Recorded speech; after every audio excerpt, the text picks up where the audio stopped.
ఇప్పుడే ఏపీలో ఏదైతే మనకి ఇక్కడ ఉద్యోగుల పోస్టల్ బ్యాలెట్‌కి సంబంధించి తప్పు అయితే చేయడం అయితే జరిగింది కదా! ఆ ఉద్యోగుల్ని శిక్షించడం అయితే జరిగింది. పోస్టల్ బ్యాలెట్‌లో తప్పిదం ఇద్దరు అధికారులపై చర్యలు.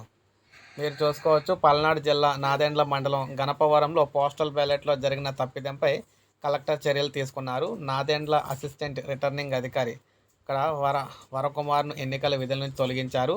రిటర్నింగ్ అధికారి వరద మునికి షోకాజ్ నోటీసులు జారీ చేశారు. ఆయా ఉద్యోగులు 8, 9 తేదీలో మళ్లీ ఓటేయాలని సూచించారు. చిలకలూరిపేట నియోజకవర్గం పోస్టల్ బ్యాలెట్ ఓటింగ్ ప్రక్రియను ఆదివారం నాదెండ్ల మండలం గణపవరం జడ్పీ ఉన్నత పాఠశాలలో నిర్వహించారన్నమాట. పోస్టల్ బ్యాలెట్ ఓటు బదులు ఈవీఎంలో పెట్టే బ్యాలెట్ను ఉద్యోగులకు అందజేశారు. వారు దానిపైనే ఓటు వేశారు. అధికారుల తప్పిదం కారణంగా మనం ఇందాక చెప్పుకున్నట్టు 1219 మంది అయితే ఉద్యోగులు ప్రశ్నార్థకంగా మారిపోయినాయన్నమాట వారి ఓట్లు.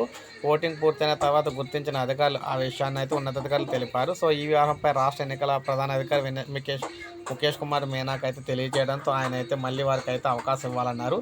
అయితే ఇదంతా తెలిసి అంటే ఇదంతా కూడా చేసిన ఉద్యోగులు ఎవరైతే ఉన్నారో వారిపై అధికారులు అయితే చర్యలు అయితే తీసుకున్నారన్నమాట.